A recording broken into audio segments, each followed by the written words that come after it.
바로 또 이제 메타가 어닝콜을 했어요. 메타가 네. 실적 발표를 했는데 메타가 요즘에 AI 쪽에서 제일 주목받고 있는 회사이잖아요. 네. 그러니까 AI 인재를 쓸어간다라는 측면에서부터 제일 주목을 받는데 뭐 네. 프로덕트를 냈다 이게 아니라 네. 그럼 얘네가 어떻게 앞으로 어떤 잠재력을 가지게 될 네. 거야에 대한 상상을 좀 많이 하게 되는 것 같은데 네, 좋습니다. 메타가 어닝콜을 진행을 했어요. 그래서 그 내용을 한번 좀 네. 살펴보시면 우선 좋을 것 어닝콜 같아요. 얘기 앞서서 지금 메타가 인재 영입 말씀 주셨지만 네. 축구로 치면 거의 사우디급으로 네, 돈을 네. 쓰고 있잖아요. 알 나스르죠. 네, 그렇죠. 알 나스르죠. 네. 호날두 됐고 네. 뭐 사실 지금 인재 영입 측면에서 보통 NBA 얘기를 많이 하는데 네. 그때 저희도 잠깐 얘기했지만 셀러리 캡이 있는 NBA보다는 맞아요. 아예 돈 쓰는데 제한 없고 천장 뚫려 있는 네. 사우디가 맞지 않나라고 네. 저희는 보고 있는 거고. 네, 네. 뭐 여튼 지금 메타가 돈 쓴다는 뉴스를 저희가 6월 7월 중에 진짜 말 그대로 문자 그대로 매일 봤던 것 같긴 해요. 네, 진짜 매일 봤어요. 네, 스케일 AI 인수권 시작해서 뭐 메타가 애플, 구글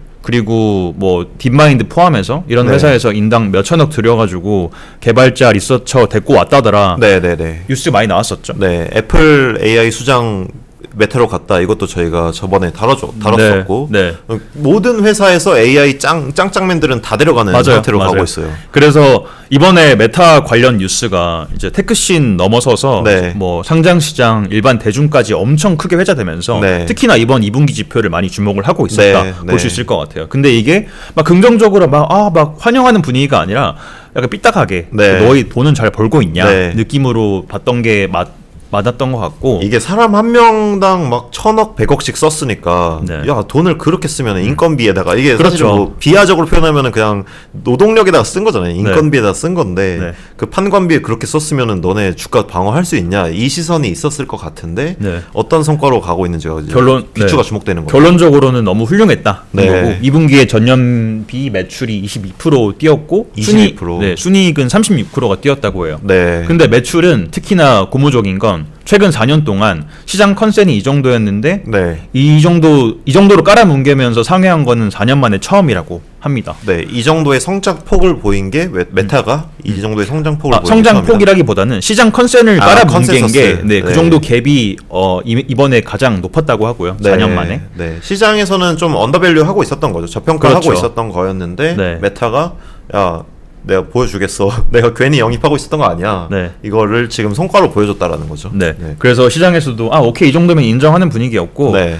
어닝 서프라이즈 나오면서 지금 이거는 그 목요일 주가까지 반영돼서 좀 꺾이긴 했지만 네네네. 나오고 나서 주가가 하루에 11%가 튀었어요. 네. 시총으로 치면은 150빌리언이 튀었다고 하고요. 와, 네. 사실 이런 거 보면은 그러게요. 이제 메타에서 인재 영입하면서 돈 쓰는 게 뭐 너무 푼돈 같이 느껴지는 거죠. 네. 어도비만큼 튀었네요. 그러네요. 1 어도비 했네요. 1 어도비 했네.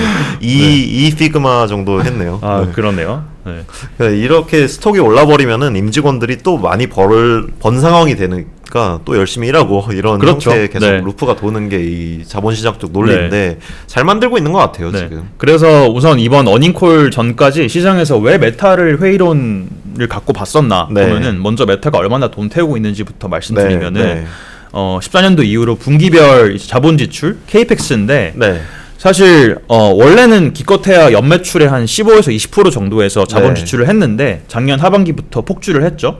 그래서 지금은 전체 매출 대비해서 30% 정도 넘길 정도로 급증을 했다고 네. 볼 수 있는 거죠. 이게 캐펙스 투자가 결국에는 뭐 대규모 설비를 만들거나 네. 뭐 공장을 만들거나 이런 쪽에 보통 쓰이게 되는데 아마도 AI 때문이겠죠. 데이터 저때. 센터 때문에 네. 들어간 돈이 많고 그래서 이제 인베스터 입장에서는 이제 이 역대급 투자가 대체 언제 어떻게 네. 효용으로 돌아올 거냐라는 시선이 있을 수밖에 없었고 네네. 이 컨선이 주가에도 반영이 됐던 게 네. 최근에 한 달 동안 좀 흐름이 안 좋았었어요. 네. 메타가 원래 그 매그니피선트 세븐 빅테크 네, 7개 네. 회사 중에서 이제 마이크로소프트 더불어서 가장 주가 흐름이 좋은 업체 중에 하나였는데 네, 네, 네. 최근 한 달 동안에는 이런 컨선이 생기니까 유일하게 주가가 하락한 네, 회사였어요. 네. AI 난리 나지만 사실 뭐 보여준 거는 없는 것 같기도 하다라는 뉘앙스가 있긴 그렇죠. 하거든요. 왜냐면 그렇죠. 챗GPT 나오고 뭐 어디서 제미나이 발표하고 이러는데 라마 성능 안 좋아가 AI 쪽에서 유일하게 보여준 것 같은 느낌인데 그러니까 이제 저평가 될 수밖에 없는 상태였던 것 같기도 한데 지금 짜잔한 게 좀 신기하기도 하네요. 저도 그렇죠. 들으면서. 그래서 이번에 어닝콜로 완전 분위기를 반전시켰고 지금 메타 코어 사업이 광고 매출이잖아요. 비중이 98%라고 하는데 여기서 매출, 순이익 둘 다 전망치를 완전 깨부수면서 시장에서 적어도 지금 본 사업이 든든하게 받쳐주고 있고 캐시카우를 하고 있으니까 지금 AI에 막 미친 듯이 베팅하는 거를 조금은 마음 놓고 지켜봐도 되겠다라는 내러티브인 것 같아요. 이게 페이스북이나 인스타그램에서의 광고 매출이 아마 제일 비중적으로 크겠죠. 광고 사업 쪽에서. 근데 그게 계속 상승하는 추세인 게 좀 재밌네요. 이게 구글도 사실은 서치 엔진에서 광고 매출 상승한다라고 저희가 저번에 다뤘었는데 이 광고 쪽 시장이 사실은 그 침체장 오면서 광고 쪽 다 어려워지고 있어라고 얘기를 되게 많이 했었어요. 전체적으로. 그래서 광고 대행사들 망가지고 뭐 마케팅 효율 다 떨어지고 이제 구글에 해봤자 소용없다, 뭐 페이스북에 해봤자 소용없다 이런 게 사실은 그 스타트업들이나 사업하시는 분들 입장에서는 제일 많이 들렸던 이야기인데 그게 완전히 다 반전될 정도로 각 회사들이 다 광고 매출이 올라가고 있는 게 좀 신기하네요. 그래서 어닝콜 얘기는 여기까지 정도 하고 그럼 어닝콜 관련 얘기랑 그러니까 어닝콜에서 밝혀진 내용이랑 최근에 인터뷰 내용 종합해서 그럼 메타가 AI를 대체 어디 써먹을 거냐로 한번 넘어가 볼게요. 이제 크게 두 가지 방향으로 말씀드리려고 하는데 첫 번째는 롱텀 장기적으로 메타가 제시하고 있는 이 슈퍼 인텔리전스라는 개념에 대해서 설명을 드리고 그리고 숏텀에서 지금 메타가 돌리고 있는 핵심 사업에 당장 AI를 어떻게 녹이고 있나 이 두 개로 나눠서 소개를 드려볼게요. 첫 번째로 장기 계획부터 시작하면 좋을 것 같은데 최근에 메타에서 밀고 있는 이 슈퍼 인텔리전스라는 개념에서 출발을 해보면 좋을 것 같아요. 이게 제가 잘 모르는데 이 슈퍼 인텔리전스라는 단어를 메타가 좀 주도해서 미는 거예요? 맞습니다. 이게 원래는 약간 AGI 이런 식으로 썼던 거죠. 그 얘기를 해보고 싶은데 지금 대부분 업계에서 말하는 게 AI의 궁극적인 목표가 AGI거든요. 이게 Artificial General Intelligence였던 것 같은데 인간의 지능을 뛰어넘는 인공지능 이거를 얘기를 하는 거였는데 그래서 이 AGI까지 가는 단계는 뭐 코딩 어시스턴트도 있고 그리고 뭐 브라우저에서 쓰는 에이전트도 있고 다양하긴 한데 결국에는 오픈 AI나 뭐 구글이나 엔트로피나 밀고 있는 거는 공통적으로 이 업무 관점에서 경제적인 아웃풋 관점에서 생산성을 어떻게 올릴 것인가 위주로 얘기를 하고 있어요. 근데 메타는 어쩌면 정반대 어프로치를 하고 있다는 거죠. 생산성을 올리는 거 말고 그럼 어느 쪽으로 가고 있는 거죠? 그래서 이 메모를 말씀드려 볼게요. 이게 메타가 이번에 어닝콜 시점에 주커버그가 공개한 되게 짧은 메모인데 여기서 비전을 설명을 합니다. 간단하게나마. 메타는 다른 회사랑 다르게 던지는 키워드가 그러니까 업무 관점이 아니라 이제 뭐 릴레이션십 그리고 뭐 창의성, 컬처, 펀 같은 것들을 얘기를 해요. 그러니까 업무라는 거는 사실은 이게 인간의 삶에서 일이라는 게 나의 직업, 일이라는 게 엄청 큰 포션이긴 하지만 아닌 것들이 어마어마하게 많잖아요. 나는 연애도 해야 되고 뭐 장난도 쳐야 되고 재밌는 것도 찾아봐야 되고 뭐 여러 가지가 있는데 지금 메타는 이 AI가 쓰일 수 있는 범주를 훨씬 더 시장의 맥스캡 전체 시장 규모를 훨씬 크게 보고 있다라는 게 지금 여기서 드러나는 거네요. 그래서 사람들이 AI를 아주 현실적인 레벨에서 사실 내 평소 일상에 들어와서 내 전반 일상을 맥락을 이해하고 뭐 업무보다는 그냥 개인 비서처럼 쓰는 거를 지금 지향을 하고 있다라는 거죠. 근데 딱 이 시점에서 이제 내 시야 안에 데이터 분석해서 내 일상에 붙어 있는 AI 비서 구현할 만한 인터페이스가 뭔지 딱 떠오르지 않으세요? 일상에 붙어서 나랑 항상 붙어 있고 내 시야에 들어오는 모든 거를 본다. B는 저번에 소개드렸던 손목 밴드는 안 될 것 같고 안경이겠네요. 그렇죠.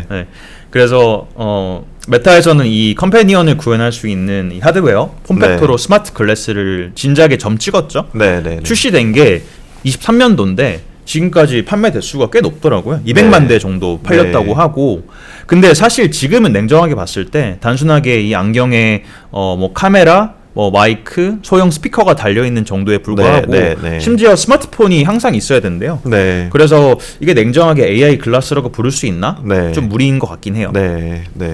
레이벤이랑 협업해서 최근에 발표를 했었고 사실은 이게 AI 글래스, 뭐 AR 글래스 이런 것들이 막 예전부터 논의가 많이 됐었는데 이 경량화 문제가 항상 있었거든요. 이게 아무리 뭐 기능이 좋아도 이게 네. 여기에다가 막 1kg짜리 얹어놓고 있으면은 그걸 어떻게 사냐 그렇죠. 이런 게 있었는데 그렇죠. 사실 저번에도 언급 살짝 하긴 했는데 저 미국 갔다가 레이븐 매장에서 한번 써봤거든요. 근데 그냥 선글라스예요. 그냥 네. 오늘 아까 쓰고 계셨던 그 선글라스 네. 정도의 무게여서 아 이거 그냥 선글라스네. 되게 가볍네. 근데 신기한 거는 여기서 이제 소리가 들려요. 뭐 사진 촬영해줘 하면 갑자기 착 이렇게 돼요. 네. 그러니까 이런 게 뭐 도덕적 이슈 이런 건 다 제껴고 네. 근데 어느 단계로는 가고 있기는 하다라는 생각은 네. 들고요. 그래서 지금 나와 있는 AR 글래스는 사실 AR 글래스가 아니다라는 네, 게 첫 번째 포인트고 지금 메타에서도 장기적인 로드맵은 사실상 공개가 안 되어 있어요. 네. 아까 제가 말씀드린 메모로 잠깐 돌아가 보면은 네. 여기서도 사실 굉장히 조심스럽게 힌트만 흘리는 정도고 이 메모를 보면은 글라스라는 언급이 딱 한 번 지나가듯이 그냥 되게 막연하게 나와요. 네. 그래서 뭐 어떤 형태 기능일지는 우리가 네. 시장에서 알고 있는 딱 그 정도일 것 같고 네. 뭐 비전으로 보고 오디오 같은 인풋 들어와서 네. 그리고 여기에 내가 뭐 소셜 문자, 전화, 쇼핑 기록 같은 거 다 이제 기반으로 해서 이 컨텍스트 기반해서 개인 비서를 이 안경으로 구현한다 정도의 그 뭐 개념밖에 지금 없는 상황이고요. 네. 그래서 뭐 궁극적으로는 내가 안경 쓰고 가는 이 모든 장소, 네. 내가 보는 모든 사람, 내가 하는 모든 행위에 대해서 이거를 다 로깅을 한다 네. 개념이긴 할 텐데 뭐 지금은 이슈가 너무 많긴 하죠. 네. 프라이버시 이슈도 있고. 네. 근데 그래도 이게 사실 아이폰이 독점하고 있었던 개인용 하드웨어 시장을 딱 그냥 파괴하는 어떤 포인트인 것 같기는 하네요. 모든 사람들이 안경을 쓰는 건 아니지만은 네. 그 미국인들은 거의 다 쓰는 것 같긴 해요. 선글라스 자체는. 네. 그래서 선글라스 한국인들은 사실 선글라스 쓰고 다니면 조금 괴리감 있게 보기도 하잖아요. 근데 젠몬이 다 바꿔놓은 것 같긴 해요. 아 젠몬이. 네. 저는 한 13년, 14년 이후로는. 네. 선글라스를 많이 쓰는 것 같고 네네. 그냥 젠몬이 다 끌고 갔다. 네네. 아 그런 게 있죠. 역시 또 소비자의 짱짱국이니까 그런 게 있는 것 같긴 한데 이 아이폰 내가 하드웨어 기기를 여러 개 들고 있기는 사실 힘들거든요. 개인이. 그렇죠.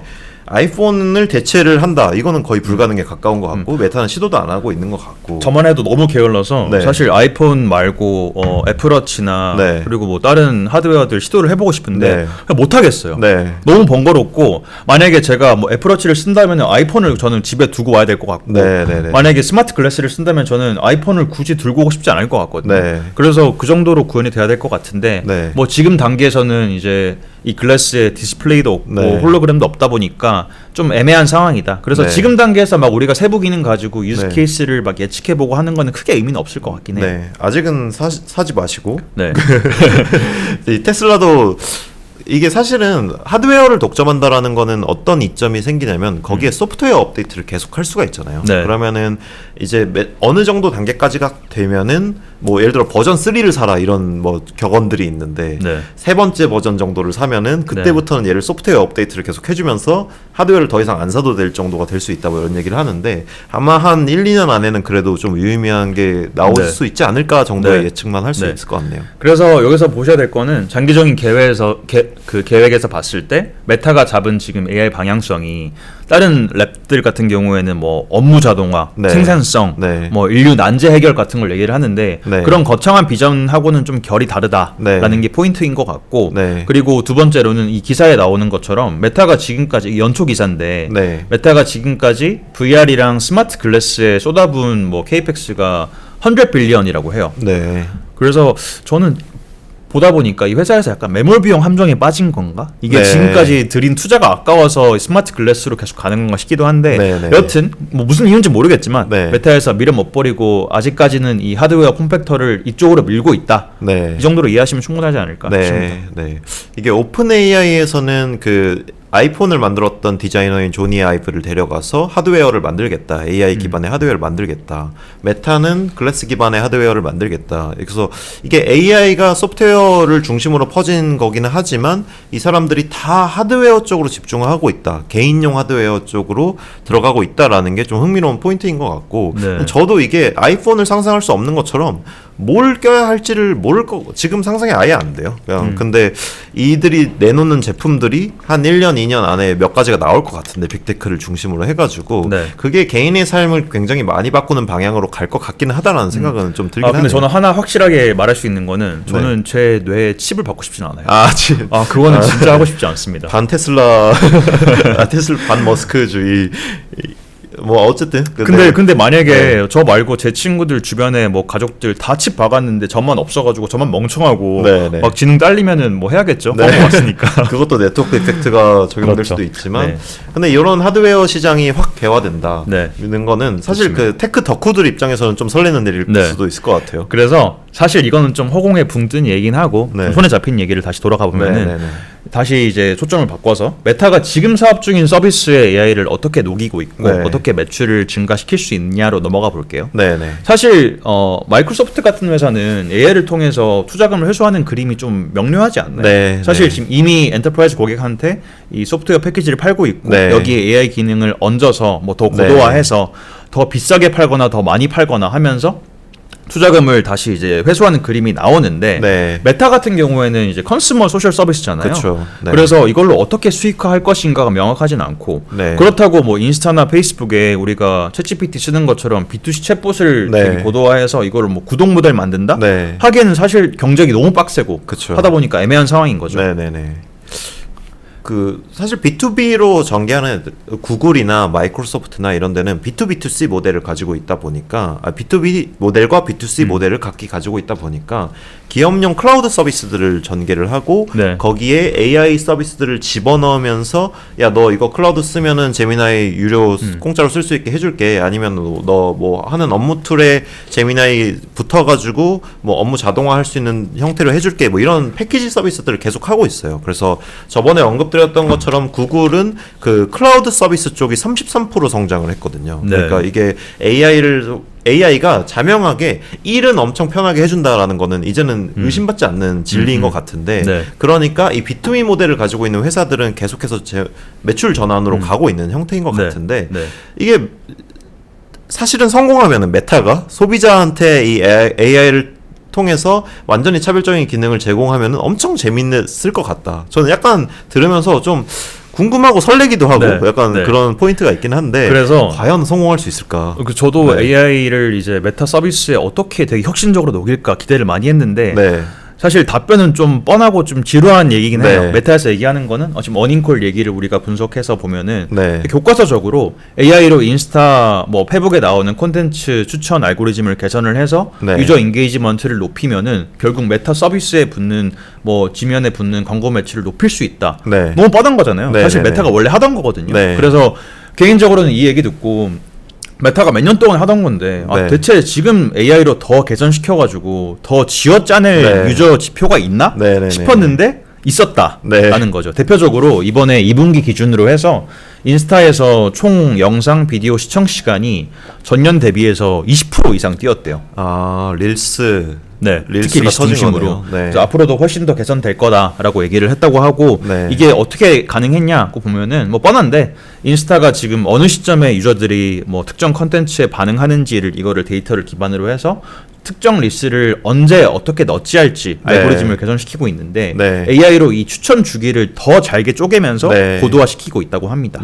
이게 너무 재밌어요. 사실 릴스, 틱톡, 쇼츠 저희도 사실은 그 플레이를 좀 해보면서 계속 들어가서 보고 있는데 들어가서 보다가 저희 거 안 보고 재밌는 거 계속 보게 되더라고요.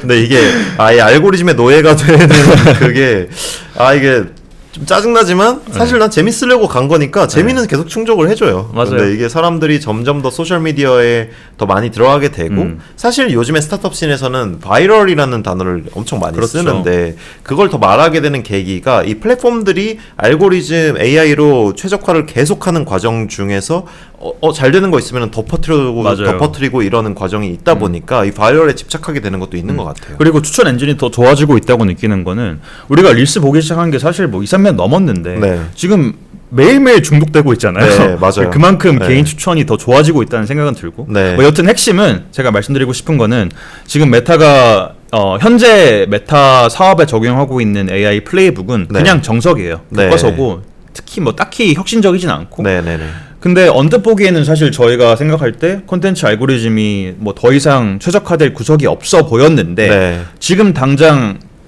이 제품들 개선하는데 엄청나게 효과적으로 쓰이고 있더라라는 네. 거죠. 그래서 지금 메타가 AI에 쏟아붓고 있는 이 자본 지출들이 아주 멀리 미래까지 뭐 글라스까지 보지 않더라도 네. 당장 코어 사업 매출에 도움되는 게 증명이 되고 있고 그게 시장에서 인지가 되면서 이번에 뭐 주가에도 좋게 작용을 한 것 같아요. 네, 네.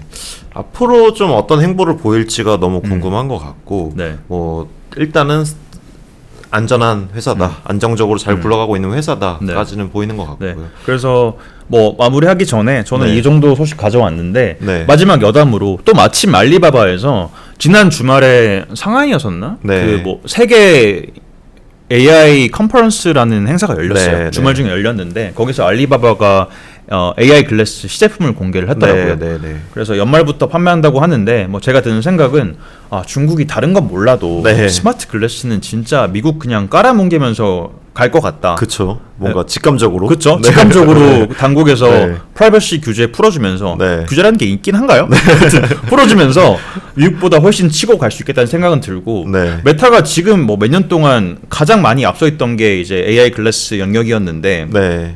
지금은 앞서 있다고 하지만 결국은 중국이 풀어주면서 어답션 늘려주면은 네. 그냥 지는 싸움인가 그러니까요. 싶기도 하고요. 이게 사실 틱톡이 중국식 방식으로 본토 가가지고 깨부쉈잖아요. 그렇죠. 그리고 쉬인 들어가서 깨부수고 네. 또 이제 그 뭐였죠? 쇼폼 플랫폼 릴숏 이런 릴숏, 것도 네. 들어가서 깨부수고 그래서 네. 이 중국이 소비자 지금 그 몇 억짜리 그 소비자 데이터들을 가지고 진짜 재밌는 거 만들어내는 거에는 역량이 어마어마한 것 같아요. 맞아요. 그래서 이 앱들 딱 보면은 소위 간지는 안 나거든요. 네. 그냥 앱이 막 깔끔하게 생겼다 이런 건 아닌데 네. 덕지덕지 사람들 좋아하는 거는 다 붙여놔가지고 맞아요. 와 이게 인간이 좋아하는 가장 아이디어라는 형태를 만든 그래서 것 우리 같다. 그때 잠깐 나왔던 얘기도 컨슈머를 보고 싶으면 미국이 아니라 그러니까요. 중국으로 가라 네. 얘기했었잖아요. 베이징 한번 여행 가야 되는데. 선전도 아니고 막 베이징, 네. 상하이 이런 데 가야 되는 것 같아요. 네. 그래서 그리고 하드웨어는 전통적으로 잘하잖아요, 사실. 그렇죠. 중국이. 네. 그러니까 인프라는 저 다 깔려 있고. 생산력과 프라이버시에 대한 너그러운 규제 이게 너그러운 합쳐지면 아주 뭐 좋은 수라하셨네요. 여튼 뭐 네. 개인적으로 스마트 글래스가 저는 AI 하드웨어 끝판왕이라는 생각은 들어서 네. 뭐 중국이 됐건 메타가 됐건 앞으로 저희가 업데이트 있는 대로 소식은 전달드리겠습니다. 네, 만 1년 안에는 저희가 여기에서 스마트 클래스 쓰고서 뭔가 해보는 것도 상상해 볼 수는 있겠다는 생각은 드는 것 같아요. 좋습니다. 이렇게 어닝콜 또 이렇게 봤고요.